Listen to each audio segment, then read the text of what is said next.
کربلا اے کربلا اے کربلا اے کربلا. انسان کو بیدار تو ہو لینے دو، ہر قوم پکارے گی ہمارے حسین. اعوذ باللہ السمیع العلیم من الشیطان اللعین الرجیم. بسم اللہ الرحمن الرحیم.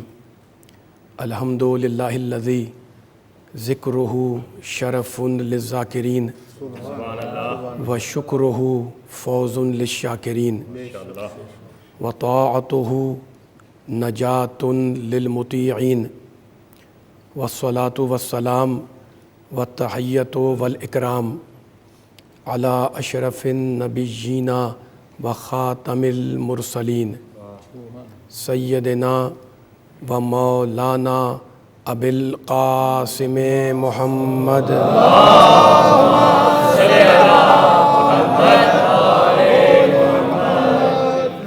و اہل بیتہ الطیبین الطاہرین المعصومین المظلومین.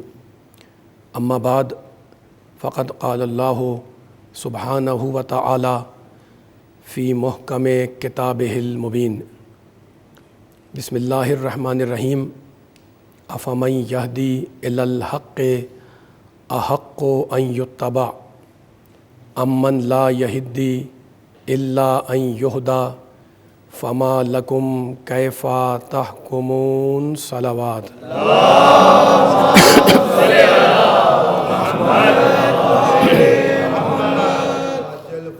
سامعین کرام، حاضرین گرامی قدر، اس انتہائی متبرک اور انتہائی مقدس مجلس اعزا سے آپ حضرات کے سامنے خطاب کی سعادت اور خطاب کا شرف حاصل کرنے کے لیے میں نے قرآن پاک کے انتہائی پاک کلمات کو اس مجلس کا سرنامہ سخن قرار دیا ہے. سبحان اللہ سبحان اللہ.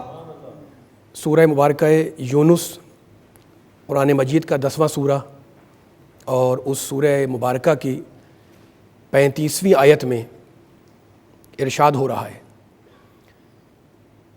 کون ارشاد کر رہا ہے؟ وہ جو رب کائنات ہے، خالق ارض و سما ہے، ارحم الراحمین ہے، اکرم الاکرمین ہے، اجود الاجودین ہے، ابصر الناظرین ہے، اسمع السامعین ہے. وہ رب کائنات، وہ پروردگار، وہ خالق ارض و سما انسانوں سے پوچھ رہا ہے، افمن یہدی الی الحق احق ان یتبع. انسانوں یہ بتلاؤ کہ جو حق کا راستہ بتلا رہا ہے، جو حق کی طرف رہنمائی کر رہا ہے، احق ان یتبع، کیا اس کا اتباع کیا جائے؟ کیا اس کے نقش قدم پر چلا جائے؟ یا امن لا یہدی الا ان یہدی، یا اس کی پیروی کی جائے جو بغیر ہدایت کے راستے پر نہیں آ سکتا؟ فما لکم کیف تحکمون. تو رب کائنات پوچھ رہا ہے کہ انسانوں اس بارے میں تم کیا فیصلہ کرتے ہو؟ کیف تحکمون، تم کیا حکم لگاتے ہو؟ تمہاری رائے کیا ہے؟ تمہاری فکر کیا ہے؟ تمہارا حکم کیا ہے اس بارے میں؟ تو عزیزوں، اس آیہ کریمہ میں میرے مالک نے، پروردگار نے، ارحم الراحمین نے، اکرم الاکرمین نے دو گروہوں کا ذکر کیا. ایک ہے راستہ دکھانے والا اور دوسرا راستے کا محتاج. اگر اسلام کی تاریخ کو پھیلائیں، تاریخ اسلام، تو ہزاروں صفحات پر، ہزاروں چیپٹرز پر، ہزاروں کتابوں پر اسلام کی تاریخ، اسلام کی ہسٹری پھیلتی چلی جائے. اور اگر عزیزوں اسلام کی تاریخ کو سمیٹیں تو دو جملے، ایک طرف راستہ دکھانے والے، دوسری طرف راستے کے محتاج.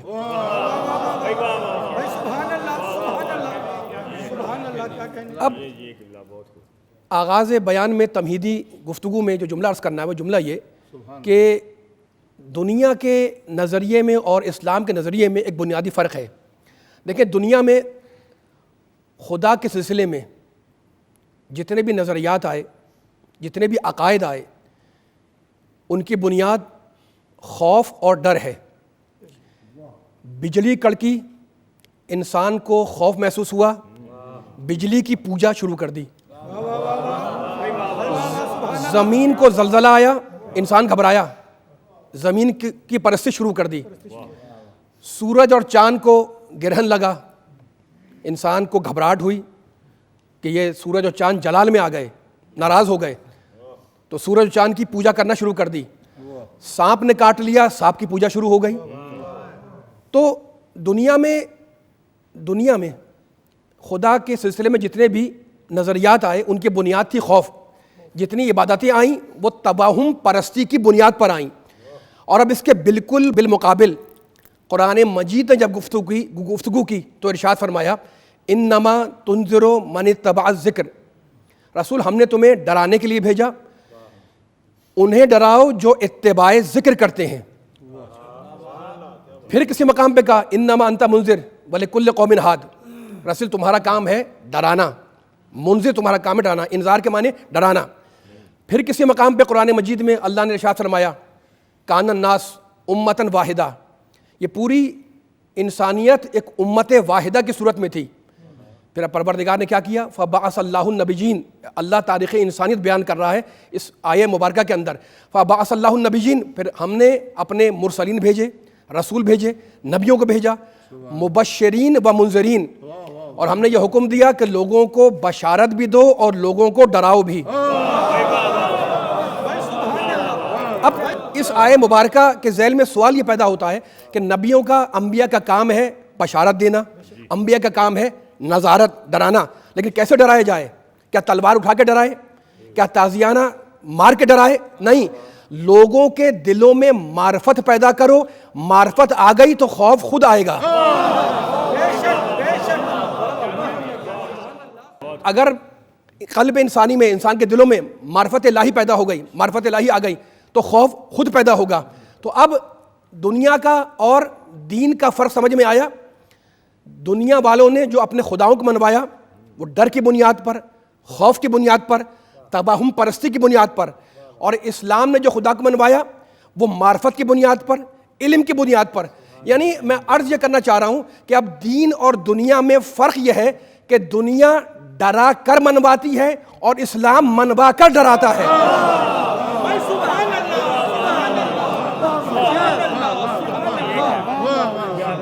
نعرہ تکبیر، نعرہ رسالت، نعرہ حیدری، برائے خشنود محمد والے محمد بلند تر صلوات۔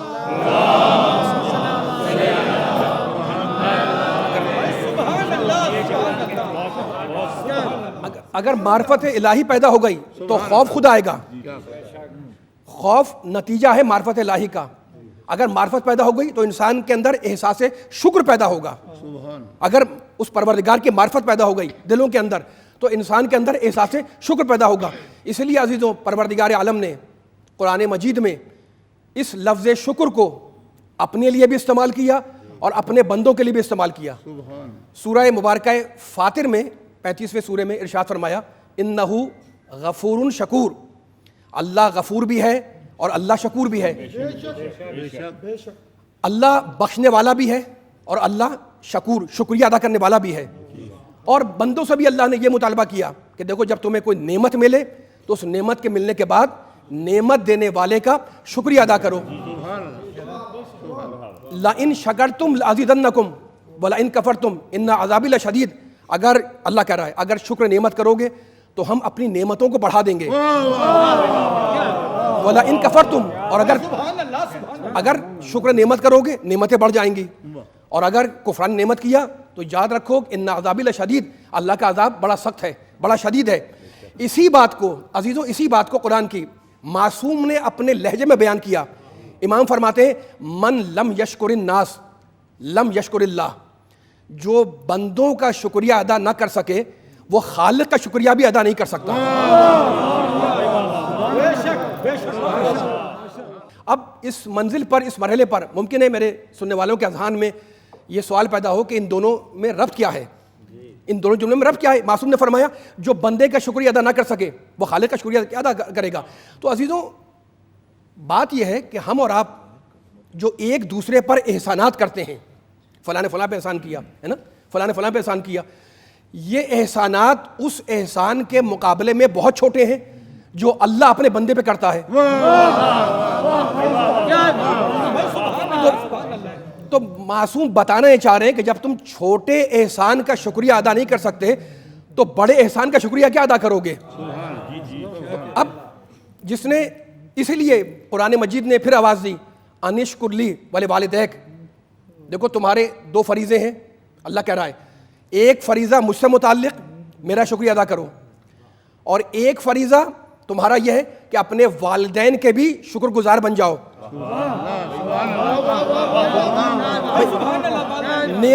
نعمت دینے والا تو اللہ ہے نا.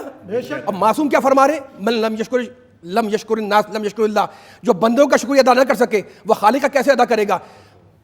حقیقت میں نعمت دینے والا تو اللہ ہے, باقی سب تو وسائل ہیں, ہے نا. لیکن میں نے آپ کی خدمت میں ابھی عرض کیا کہ یہ پیغام ہے معصوم کا کہ اگر انسان چھوٹے شکریہ کو ادا کر لے تو وہ بڑے شکریہ کے ادا کرنے کی طرف جا سکتا ہے, ٹھیک ہے نا.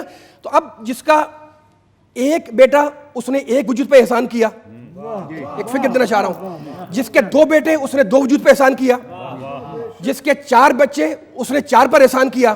تو پیغام یہ دینا تھا 2 4 10 کے لیے جو وسیلہ نعمت بن جائے, جب ان کی تعظیم نہ کرنا حرام ہے تو جو کل کائنات کے لیے وسیلہ بن جائے ان کا احترام کیسے کیا؟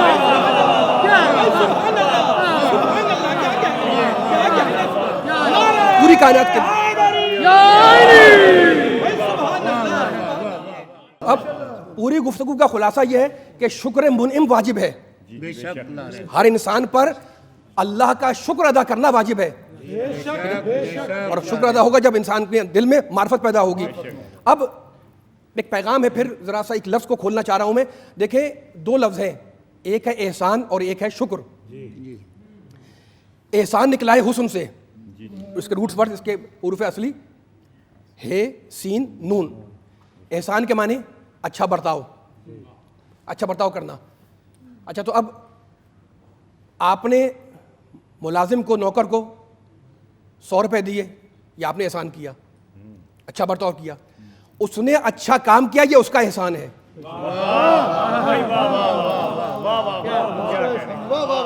میرا یہ پیغام پہنچے, آپ نے احسان کیا پیسہ دے کر, اس نے احسان کیا کہ کام خراب نہیں کیا, کہ کام خراب نہیں کیا, کام اچھا کیا, ٹھیک ہے نا. تو ہمارے اور آپ کے درمیان یہ محاورہ ہم سمجھتے ہیں کہ بڑا کوئی کام کرے گا تو احسان ہوگا. توجہ چاروں سننے والوں کی, ہم یہ سمجھتے ہیں کہ بڑا کوئی احسان کرے گا, بڑا کوئی کام کرے گا تو احسان ہوگا, اور چھوٹا بدلے میں جو بدلے کے طور پہ کام انجام دے گا وہ ہوگا شکریہ, ہے نا. حالانکہ قرآن کیا کہہ رہا ہے؟ قرآن کہتا ہے, قرآن ہماری اصطلاحات کا پابند نہیں ہے.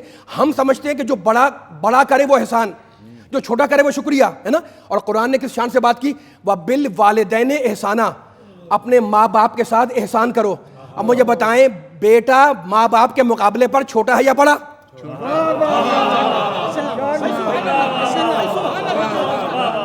بیٹا چھوٹا ہے, بیٹا چھوٹا ہے. تو بیٹا جو عمل انجام دے رہا ہے, جو حسن سلوک کر رہا ہے, اس کا نام قرآن مجید نے رکھا احسان. اس کا مطلب یہ ہے, اس کا مطلب یہ ہے کہ احسان میں نہ بڑا ہونا شامل اور شکر میں نہ چھوٹا ہونا شامل. پھر سنیں, ابتدائی عمل کا نام ہے احسان, اور بدلے میں جو اچھا برتاؤ کیا جائے اس کا نام ہے شکریہ. ہے وہ بھی احسان, لیکن اس کا نام ہے شکریہ. عزیزوں, میرے دوستوں, میرے بزرگوں, میرے نوجوانوں, ہو سکتا ہے کہ بندہ اللہ کے احسانات کا شکریہ کبھی ادا کرے کبھی نہ ادا کرے. ہو سکتا ہے کہ بندہ نہ شکرہ بن جائے اور اللہ کے احسانات کا, اسے حیات دی, زندگی دی, سانسیں دی, ہے نا. ممکن ہے انسان اس کے احسانات کا شکریہ کبھی ادا کرے کبھی ادا نہ کرے, کبھی اس کے احسانات کا بدلہ دے کبھی بدلہ نہ دے. لیکن ایسا ممکن نہیں ہے کہ بندہ کوئی اچھا عمل کرے اور اس کا اللہ بدلہ نہ دے. یعنی ہم کبھی منزل شکر پہ آتے ہیں کبھی نہیں آتے, ہے نا. ہم کبھی اللہ کا شکریہ ادا کرتے ہیں, کوئی فکر دینا چاہ رہا ہوں میں, اور کبھی ادا نہیں کرتے. لیکن بندہ کوئی اچھا عمل کرے, کوئی نیکی کرے اور اللہ اس کا بدلہ نہ دے, یہ ممکن نہیں ہے, ہے نا. اسی لیے پروردگار نے قرآن میں کہا وَقَلِيلٌ مِّنْ عِبَادِيَ الشَّكُورُ, میرے شکر کرنے والے بندے بہت کم ہیں. جب بندوں کا ذکر کیا تو کہا میرے شکر کرنے والے بندے بہت قلیل ہیں.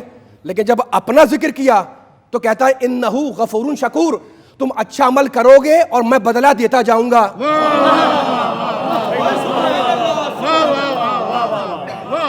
میرے شکر کرنے والے بندے بہت کم ہیں.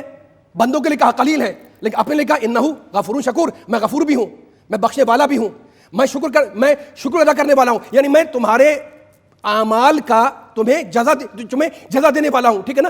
یہی سبب ہے کہ تاریخ نے لکھا کہ میرے مولا کائنات سر اللہ فی العالمین امیر المومنین علی ابن ابی طالب علیہ الصلوۃ والسلام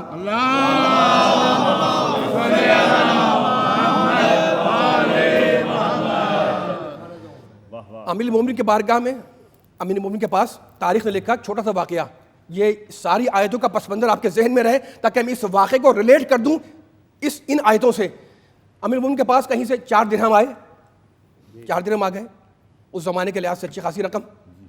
تاریخ نے لکھا کہ رات ہوئی 1 درہم صدقہ دے دیا. توجہ, رات ہوئی علی نے 1 درہم صدقہ دے دیا. دن نکلا, دن ہوا, سورج نکلا, دوسرا درہم صدقہ کر دیا. کسی فقیر کو, غریب کو مسجد میں دیکھا, چپکے سے 1 درہم اس کے جیب میں ڈال دیا. مجمع میں کسی نے پکار کے کہا مسلمانوں میں غریب ہوں, میں فقیر ہوں, میری مدد کرو. 4تھا درہم علی نے اس کے ہاتھ پہ رکھ دیا, ہے نا. تو 1 رات میں دیا, 1 دن میں صدقہ کیا, 1 چھپا کر دیا, 1 علن اعلان دیا. ادھر علی کا یہ کام تمام ہوا, مکمل ہوا. ادھر قرآن کی آیت آئی الذین ينفقون اموالهم باللیل والنہار سرا وعلانیۃ فلہم اجرہم عند ربہم ولا خوف علیہم ولا هم یحزنون. بندوں میں ایسے بھی ہیں الذین ينفقون اموالهم باللیل, جو رات میں اللہ کی بارگاہ میں اپنا مال خرچ کرتے ہیں, راہ خدا میں رات میں اپنا مال خرچ کرتے ہیں. والنہار, دن میں خیرات کرتے ہیں. سرن, چھپا کے دیتے ہیں. علانیتاً, علن اعلان دیتے ہیں, ہے نا. اللہ کہتا ہے فلہم اجرہم عند ربہم, اللہ کے پاس ایسے انسانوں کا اجر محفوظ ہے. ولا خوف علیہم ولا هم یحزنون, اور ایسے افراد کو نہ دنیا میں کوئی خوف ہوگا اور نہ آخرت میں کوئی حزن ہوگا. آیت کا پیغام مکمل ہو گیا, لیکن میرا ایک جملہ کہنے کا دل چاہ رہا ہے تمام محمد و آل محمد کے چاہنے والوں سے, ہے نا. علی نے ایک صدقہ رات میں کیا, 1 دن میں کیا, 1 چھپا کر دیا, 1 اعلان کیا. قرآن کی آیت آ گئی نا, ایسے بھی ہیں جو رات میں صدقہ دیتے ہیں, دن میں دیتے ہیں, چھپا کر دیتے ہیں, اعلان دیتے ہیں. ٹھیک ہے نا. یعنی ہم میں اور آل محمد میں ایک بنیادی فرق ہے. بھائی صدقہ دنیا بھی دیتی ہے, خیرات دنیا بھی کرتی ہے, لیکن ہم میں اور آل محمد میں ایک بنیادی فرق ہے. اور فرق یہ ہے کہ ہم جب خیرات کرتے ہیں, ہم جب صدقہ دیتے ہیں, تو پھر پروپیگنڈا بھی کرتے ہیں کہ ہم نے یہ کیا. ہم بولتے ہیں اور قرآن خاموش رہتا ہے, لیکن جب آل محمد خیرات کرتے ہیں تو خود خاموش رہتے ہیں, خدا قرآن میں بولنے لگتا ہے. لیکن اب توجہ, وہ طرز کیا ہو, وہ طریقہ کیا ہو جسے شکر نعمت کہا جا سکے. یعنی ادائے شکر نعمت ہو کیا, کہ ہمیں کیسے پتہ چلے کہ شکر نعمت کیسے ادا کی جاتی ہے. ٹھیک ہے نا. تو اب قرآن مجید نے, پروردگار نے قرآن مجید میں اپنے 3 بڑے احسانات کا ذکر کیا. قرآن مجید میں اللہ نے اپنے پیارے حبیب کا ذکر کرتے ہوئے اپنے 3 بڑے احسانات کا ذکر کیا. توجہ فرمائیے گا, جملے کے اوپر پوری گفتگو کا خلاصہ آ رہا ہے. ارشاد فرمایا الم یجد کا یتیمن فآوا,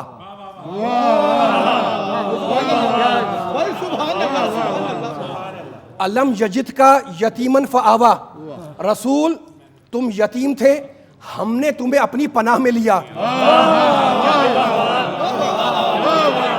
یہ پہلا احسان, الم یجد کا یتیمن فآوا, رسول تم یتیم تھے, ہم نے تمہیں اپنی پناہ میں لیا. یہ پہلا احسان ہے نا, پیغمبر یتیم تھے, اللہ نے اپنی پناہ میں لیا. ووجدک ضالا فہدا, رسول تمہیں کوئی پہچانتا نہیں تھا, تم گمراہ تھے, ہے نا, ہم نے ہدایت کر کے پہچانوا دیا. یہ دوسرا احسان. سارے سماعتوں کو ایک مرکز پہ لانا چاہ رہا ہوں میں. انتہائی باریک اور انتہائی نازک گفتگو ہے جسے مولا کے صدقے میں چاہ رہا ہوں کہ سننے والوں تک پہنچ جائے. پہلا احسان الم یجد کا یتیمن فآوا, یتیمی میں پناہ دی. دوسرا احسان ووجدک ضالا فہدی، تم گمنام تھے، تمہیں کوئی پہچانتا نہیں تھا، ہم نے ہدایت کر کے پہچانوا دیا. اور اب یہ دوسرا احسان، اور اب تیسرا احسان، ووجدک عائلا فاغنی، تم نادار تھے، ہم نے تمہارے لیے دولت کا بندوبست کیا.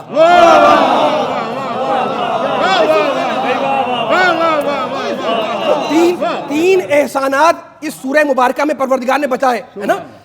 اللہ نے 3 احسانات بتائے، یتیمی میں پناہ دی، ناداری میں مال دیا، اور گمنامی میں تمہیں پہچانوا دیا. یتیمی میں پناہ دینے والا ابو طالب،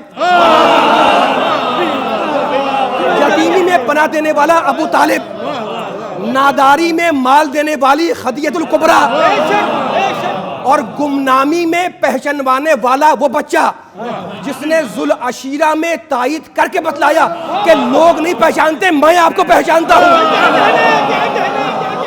نعرہ تکبیر، نعرہ تکبیر، نعرہ رسالت.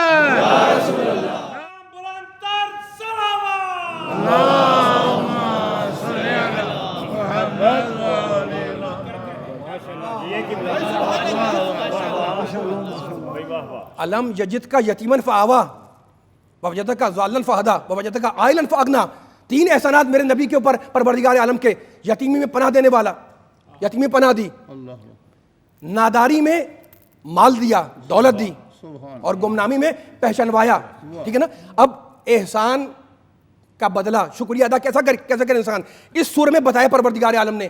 تو 3 احسانات ہیں نا، یتیم پروری، ناداری میں مال دیا، گمنامی میں پہچانوایا. ٹھیک ہے نا. اب قرآن کی آیت کے جملوں کو جملوں سے ملا لیں. پہلا احسان کیا ہے؟ علم یجدک یتیما فآوی، رسول تم یتیم تھے، ہم نے تمہیں پناہ میں لیا. تو اب مقابلے پر عمل کیا ہو؟ فَأَمَّا الْيَتِيمُ فَلَا تَقْهَرْ، تو اگر یتیم آئے تو اسے اپنی پناہ میں لے لو.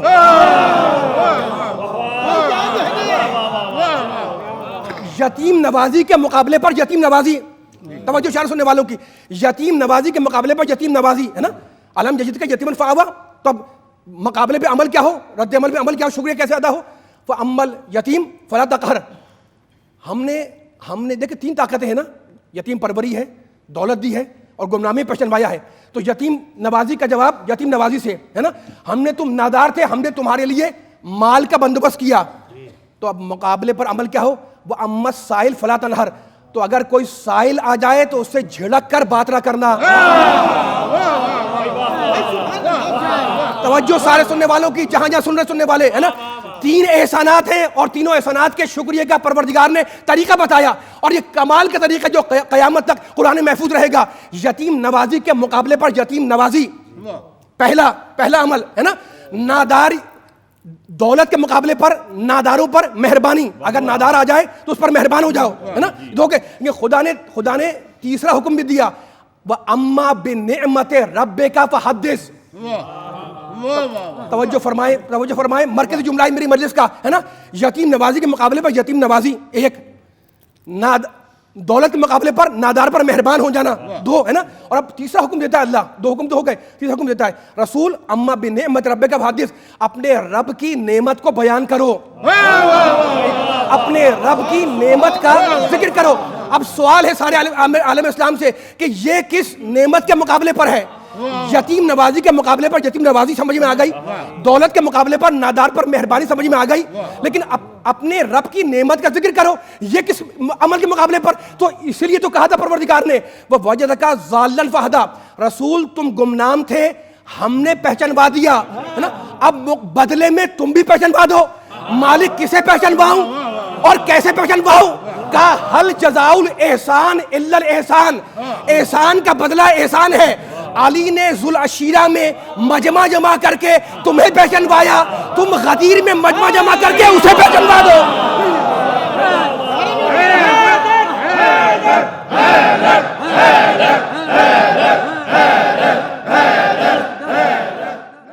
آخری مرحلوں سے قریب ہو رہی ہے، لیکن اسی لفظ اول و آخر نسبت دارت پھر اپنے سننے والوں کے ذہن میں اسی لفظ کھولنا چاہ رہا ہوں. قرآن مجید میں اللہ نے، پروردگار نے، مالک نے جب اپنا ذکر کیا، اپنے نبی کا ذکر کیا تو کہتا اطیعوا اللہ اللہ کی اطاعت کرو، وہ اطیعوا رسول، اور رسول کی اطاعت کرو. مقام فہم قرآن ہے اپنی اطاعت، اطیعوا اللہ لفظ بدلا نہیں، وہ اطیعوا رسول، رسول کی بھی اطاعت کرو، لفظ بھی بدلا اللہ نے. اور اس کے بعد آیت آگے بڑھی وَأُولِي الْأَمْرِ مِنْكُمْ، اور اول الامر کی بھی اطاعت کرو. یعنی اللہ کے لیے بھی اطاعت، رسول کے لیے بھی اطاعت، اول الامر کے بھی اطاعت. قرآن مجید میں اللہ نے لفظوں کو بدلا نہیں ہے نا، تینوں جگہ پر ایک ہی لفظ آیا، اطاعت اطاعت اطاعت، میری اطاعت، میرے نبی کی اطاعت، اول الامر کی اطاعت. ٹھیک ہے نا. لیکن عجیب بات ہے، ابھی میں نے آیت پڑھی، جب ماں باپ کا ذکر کیا تو لفظ بدل دیا، وَبِالْوَالِدَيْنِ احسانا، ماں باپ کے ساتھ احسان کرو. ابھی آپ کی خدمت میں نے عرض کیا، احسان کے معنی اچھا برتاؤ کرنا، اچھا سلوک کرنا. ٹھیک ہے نا. اپنے لیے اطاعت، رسول کے لیے اطاعت، ماں باپ کے لیے لفظ اللہ نے بدل دیا. اطاعت کے معنی کسی کے حکم پر عمل کرنا. بزرگ نے بچے کو حکم دیا فلاں کام انجام دو، اس نے اطاعت کی ہے نا. تو اطاعت کے معنی کسی کے امر پر عمل کرنا، کسی کی بات کو مان لینا.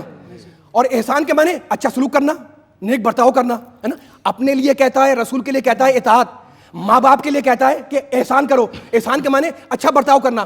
اب میں ایک مثال دے کر بڑی آسان سی آیت کو مربوط کر دوں اور بیان کو آخری مرحلے سے قریب کر دوں. دیکھیں، ماں باپ بیمار ہیں، بڑھاپا آ گیا، ماں بھی بیمار، باپ بھی بیمار. باپ کی عمر 80 سال، ماں کی عمر 70 سال، دونوں بستر عدالت پر ہیں، دوائیں دی جا رہی ہیں، معالجہ ہو رہا ہے، علاج ہو رہا ہے، لیکن مرض گھٹنے کے بجائے بڑھتا جا رہا ہے. اب اولاد کو فکر ہوئی، مشورہ کیا، بھائی بہنوں نے مل کر کہا فزیشین چینج کر دو، ڈاکٹر چینج کر دو. ڈاکٹر چینج ہوا، نیا فزیشین آیا، اس نے ٹیسٹ کیا، نسخے لکھے، دوائیں لکھی، انجیکشن لکھے، بدل دیے. جب ڈاکٹر چلا گیا، دوا کھانے کا وقت آیا، مقام مصطفیٰ پہ جملہ ہدیہ کرنا چاہ رہا ہوں. جب دوا کھانے کا وقت آیا اور بیٹے نے بڑھ کر باپ کو دوا دینی چاہی تو باپ نے غصے میں دوا پھینک دی، اور ڈاکٹر کو بھی ہٹاؤ، دوا بھی پھینک دو. اب مجھے بتائیں عالم اسلام کہ بیٹا کیا کرے، بیٹی کیا کرے؟ دوائیں پھینک دے، ڈاکٹر کو ہٹا دے؟ نہیں. حکم شریعت یہ ہے کہ پیار سے، محبت سے دوا بھی پلاؤ، ڈاکٹر بھی بلاؤ، اس لیے کہ اطاعت نہیں کرنی، احسان کرنا ہے.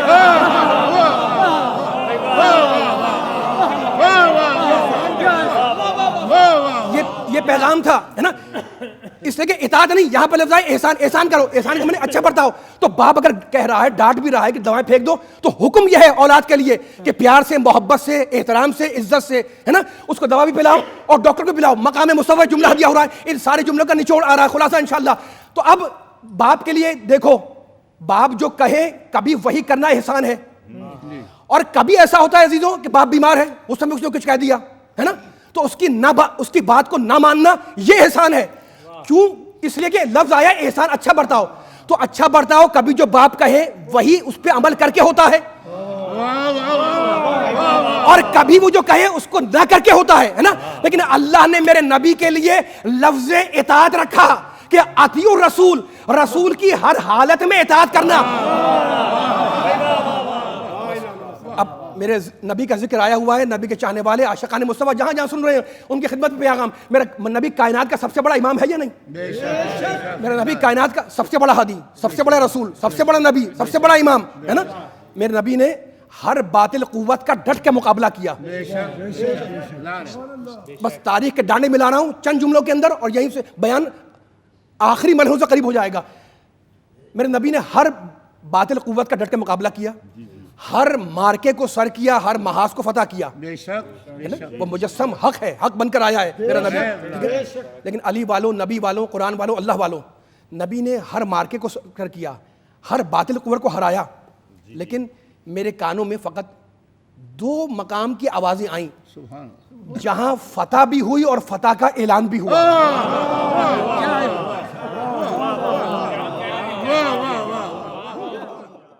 یعنی جنگیں تو نبی جیتے رہے ہے نا، لیکن جیت کا اعلان نظر نہیں آ رہا، اعلان سنا نہیں دے رہا.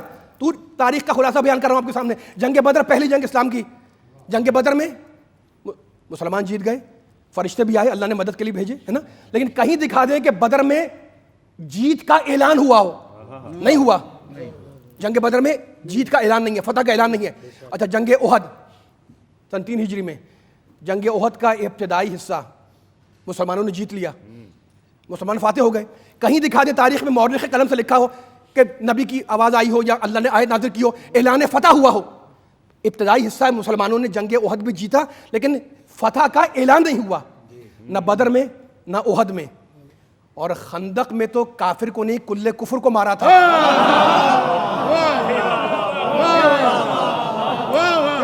میں بیان کو سمیٹ رہا ہوں، خندق میں تو کافر کو نہیں کل کفر کو مارا تھا، وہیں پر اعلان فتح ہو جاتا، نہیں ہوا، نہ بدر میں ہوا، نہ احد میں ہوا، نہ خندق میں ہوا، ہے نا۔ مجھے دوستوں، میرے بزرگوں، میرے نوجوانوں، مجھے تاریخ میں فقط 2 مقامات ملے جہاں پر فتح بھی ہوئی، فتح کا اعلان بھی ہوا، ہے نا۔ جب پہلا اعلان، دونوں اعلان بڑے مشہور ہیں، ہے نا، جب میرے نبی نے کائنات کے سب سے بڑے مجاہد کو بھیجنے کا اعلان کیا، ہے نا، تو اس سے 1 دن پہلے اعلان کیا لَأُوتِيَنَّ الرَّایَةَ غَدًا، کل میں اسے علم دوں گا جو مرد ہوگا۔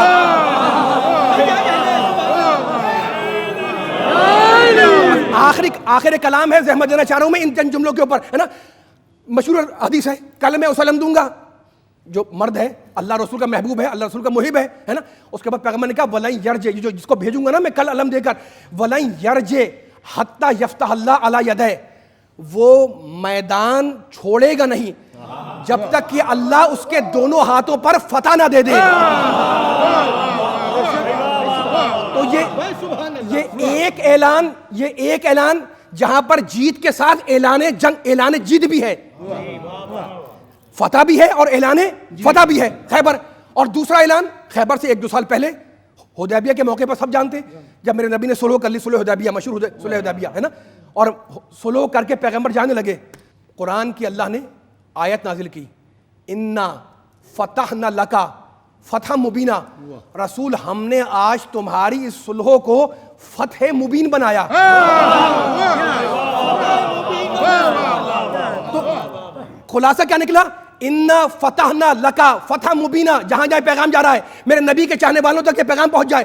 رسول نے صلح کی اور میرے اللہ نے قرآن میں آیت نازل کی کہ تمہاری یہ صلح قیامت تک کے لیے ہم نے لکھ دیا کہ یہ فتح مبین ہے۔ فتح یعنی جیت، مبین یعنی کھلی ہوئی، یہ صلح حدیبیہ کھلی ہوئی جیت ہے نا۔ تو اب 2 فتح کے اعلان ہوئے، جہاں فتح بھی ہے، فتح کا اعلان بھی ہے۔ خیبر میں نبی نے اعلان فتح کیا، حدیبیہ میں اللہ نے فتح کا اعلان کیا، ہے نا۔ فتح تو 2 ہیں، ایک حدیبیہ کی اور ایک خیبر کی، ہے نا۔ ان دونوں میں فرق کیا ہے؟ فرق یہ ہے کہ حدیبیہ میں قلم چلا، خیبر میں تلوار چلی۔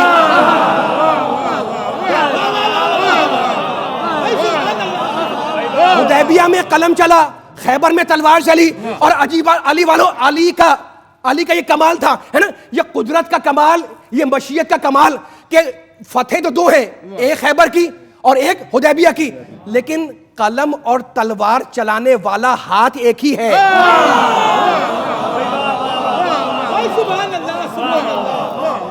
یعنی ایک ہی ہاتھ ہے، 2 ہاتھ نہیں، ایک ہی ہاتھ ہے۔ اگر قلم سنبھالے تو اللہ اعلان فتح کرے، اگر تلوار اٹھائے تو نبی اعلان فتح کرے۔ اب سمجھ میں آیا؟ ایک ہی ہاتھ ہے، اس ہاتھ میں اگر قلم آ جائے تو اعلان فتح، اگر تلوار آ جائے تو فتح کا اعلان۔ یعنی اب ہماری سمجھ میں آ گیا کہ اسلام کے معرکہ سیف و قلم کے فاتح کا نام ہے علی۔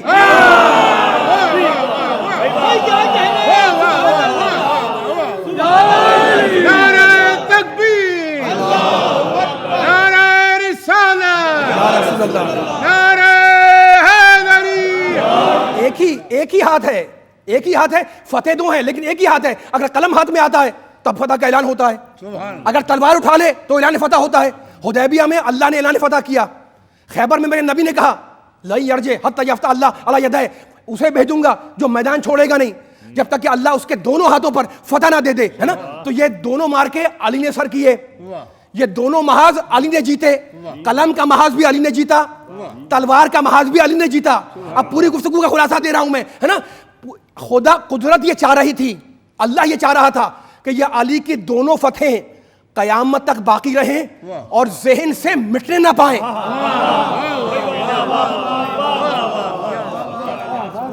آپ کے اذہان کو متوجہ کر رہا ہوں جملے کی طرف۔ ایک انسان ہے جس کو 2 فتح ملی، ایک قلم کی فتح، ایک تلوار کی فتح، ہے نا۔ یہ دونوں مار کے علی نے سر کیے، اور خدا یہ چاہتا ہے، رب العالمین یہ چاہتا ہے، اکرم الاکرمین یہ چاہتا ہے کہ یہ دونوں فتح قیامت تک باقی رہیں اور ذہن انسانی سے مٹ نہ پائیں. اور جانتے ہیں اس کی دلیل کیا ہے؟ اس کی دلیل یہ ہے کہ میرے تیسرے امام سے لے کر میرے 11ویں امام تک ہر امام کا ایک بیٹا امام، حسین کا ایک بیٹا امام، زین العابدین کا ایک بیٹا امام، محمد باقر کا ایک بیٹا امام، جعفر صادق کا ایک بیٹا امام، موسیٰ کاظم کا ایک بیٹا امام، علی رضا کا ایک بیٹا امام، محمد تقی کا ایک بیٹا امام، علی نقی کا ایک بیٹا امام، حسن عسکری کا ایک بیٹا امام. لیکن اللہ نے میرے علی کے 2 بیٹوں کو امام بتایا کہ جو فتح قلم دیکھنا چاہے وہ صلح حسن دیکھے، جو تلوار کی جنگ دیکھنا چاہے وہ حسین کے جہاد دیکھے. وہ حسین جسے رسول اپنے دوش پہ اٹھا کر صحابہ کرام کے مجمع میں لے جاتے تھے، یہ بتانے کے لیے کہ یہ میرا نواسہ سوار دوش رسول ہے، اسے عاشور کے دن ذوالجناح سے گرا نہ دینا.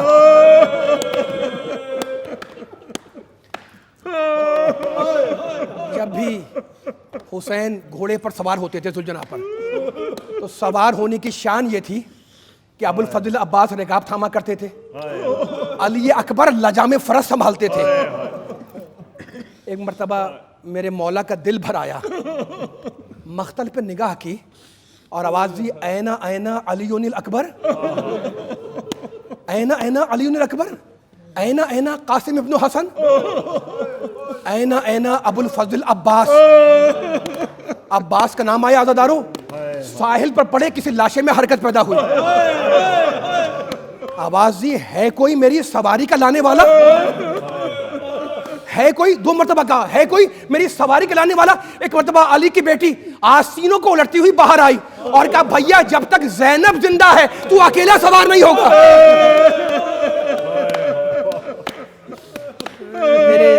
میرے مولا نے شہزادی کو ودا کیا، زینب کو خدا حافظ کیا، پشتیں فرس پر بلند ہوئے، ذوالجناح پہ بلند ہوئے. ذوالجناح کو ایڑ لگانی چاہیے، ذوالجناح نے آگے بڑھنے سے انکار کیا. میرے مولا کا دل ٹوٹا ہوا ہے، میرے مولا کا دل ٹوٹا ہوا ہے. ایک مرتبہ ذوالجناح کے گلے میں باہیں ڈال کر کہنے لگے، ذوالجناح اکبر نے ساتھ چھوڑ دیا، عباس نے ساتھ چھوڑ دیا، قاسم نے ساتھ چھوڑ دیا، اون محمد چلے گئے، ذوالجناح اب میرا کوئی ساتھی موجود نہیں ہے، کیا آخری وقت میں تو بھی میرا ساتھ چھوڑنا چاہتا ہے؟ ذوالجناح گردن ڈالے کھڑا ہے. اتنے میں مختل کہتا ہے کہ حسین کے کانوں میں کسی بچی کی سسکیوں کی آواز آئی. اب جو مڑ کے دیکھا تو دیکھا چھوٹی بچی ذوالجناح کی پچھلی ٹانگوں سے لپٹی ہوئی ہے، روتی جاتی ہے اور یہ کہتی جاتی ہے، ذوالجناح میرے بابا کو میدان میں نہ لے جا. حسین کی نگاہ پڑی سکینہ پر، بے اختیار زمین پر آئے، ذوالجناح سے اترے، بچی کو گود میں لیا، پیار کیا، کہا بیٹی مجھے جانے دو. کہا بابا اگر آپ چلے گئے تو پھر میں کس کے سینے پر سوؤں گی؟ نہ جاؤ بابا نہ جاؤ. کہا بیٹی دعینی سکینہ لعلی آتی کے بالماء، سکینہ مجھے چھوڑو، شاید میں تمہارے لیے پانی لا سکوں. بچی رو کے کہنے لگی، بابا چچا عباس بھی تو یہی کہہ کے گئے تھے نا. نہ جاؤ بابا نہ جاؤ. کہا بیٹی اللہ نے میرے مقدر میں شہادت لکھ دی ہے اور تیرے مقدر میں یتیمی لکھی ہے. مجھے بتائیں 3-4 سالہ چھوٹی بچی 3-4 سالہ چھوٹی بچی ہے نا، گھبرا کے پوچھا بابا یہ یتیمی کیا ہوتی ہے؟ کہا بیٹی جس کا باپ مر جائے اسے تماچے لگائے جاتے ہیں، اس کے گوشوارے نوچے جاتے ہیں، وہ یتیم ہو جاتی ہے. تو بچی گھبرا کر کہنے لگی بابا مجھے نجف کا راستہ بتلا دو. کہا بیٹی نجف جا کے کیا کرے گی؟ کہا دادا کے سینے پہ جا کے سو جاؤں گی. سکینہ کو دلاسا دیا، میدان میں آئے، تسلیاں دی، میدان میں آئے اور یہ کہہ کے تلوار کھینچی. سنتے ہیں نا کہ اب بھوکے کی جنگ دیکھو، اب پیاسے کی جنگ دیکھو، اب اس کی جنگ دیکھو جس کا جوان بھائی مارا گیا. مقطع کے جملے، اب اس کی جنگ دیکھو جس کا جوان بیٹا مارا گیا. لڑتے لڑتے ساحل کے قریب آئے، عباس کے لاشے پر نگاہ پڑی، رکابوں پر زور دے کر بلند ہوئے اور کہا بھائی بوڑھے بھائی کی جنگ نہیں دیکھی؟ بھائی بوڑھے بھائی کی جنگ نہیں دیکھی؟ آخری جملے بس یہ وہ ہنگام تھا، مقتل کہتا ہے یہ وہ وقت تھا جب فوجیں دور دور بھاگ گئیں، اشقیاء دور دور بھاگ گئے، حسین میدان میں تنہا کھڑے ہیں، حسین اکیلے کھڑے میدان میں. ایک مرتبہ فضا میں کہیں سے آواز آئی یا ایتھا النفس المطمئنہ ارجعی الی ربک، حسین یہ جنگ کا ہنگام نہیں ہے، حسین واپس آ جاؤ. اس آواز کا بلند ہونا تھا کہ انا للہ کہہ کر گردن کو جھکا کر بیٹھ گئے. اب فوج یزید 4 حصوں میں تقسیم ہو کر آئی، کہیں سے تیر آئے، کہیں سے پتھر آئے، کہیں سے نیزے آئے، کہیں سے تلواریں آئیں. میرا مولا زخمی ہوتا چلا. ایک مرتبہ زلجنا کی گردن میں حسین نے باہیں ڈالی اور کان میں زلجنا کے ایک جملہ کہا جو مقتل میں موجود ہے. کہا زلجنا دیکھ میرا اکبر کہاں ہے، وہی مجھے اتار دے. رونے والا حسین زمین پر آئے، کس شان سے آئے؟ امام زمانہ کہتے ہیں، امام زمانہ کہتے ہیں کہ سلام ہو ہمارا اس جسم پر کہ جب وہ گھوڑے سے نیچے آیا تو نہ زین پر تھا نہ زمین پر، تینوں پر معلق تھا. حسین زمین پر آئے، فوج اشقیاء نے چاہا کہ حسین کو قتل کریں. ایک مرتبہ زلجنا نے حسین کے چاروں طرف چکر لگانا شروع کیا. اہل فوج نے چاہا کہ پہلے زلجنا کو قتل کریں. ایک مرتبہ پسر سعد نے پکار کے کہا خبردار یہ رسول کی سواری کے جانور ہے. حسین نے اپنا امامہ اتارا، زلجنا کی زین پر رکھا، تلوار نکالی، زلجنا کی گردن میں حمائل کی اور اشارہ کیا خیمہ گاہ کی طرف. زلجنا چلا.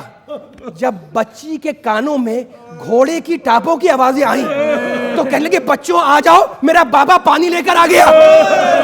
اتنے میں فوج یزید میں شادیانے بجنے لگے. شہزادی زینب گھبرائی ہوئی سیدہ سجاد کے پاس آئی، کہا بیٹا دیکھو یہ شور کیسا ہے. میرا بیمار امام لڑکھڑاتا ہوا اٹھا، جیسے ہی خیمے کا پردہ اٹھایا نو کے نیزہ پہ نگاہ پڑی، آواز دی السلام علیکم یا ابا عبداللہ، السلام علیکم.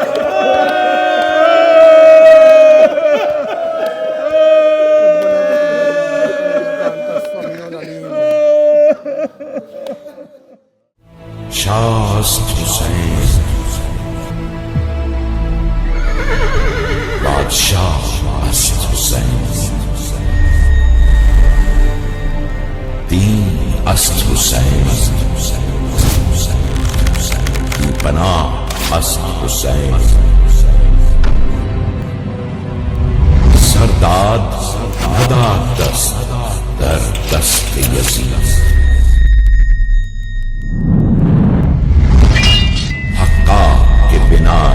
یا الہ است حسین. اے کربلا اے کربلا اے کربلا اے کربلا. انسان کو بیدار تو ہو لینے دو، ہر قوم پکارے گی ہمارے حسین.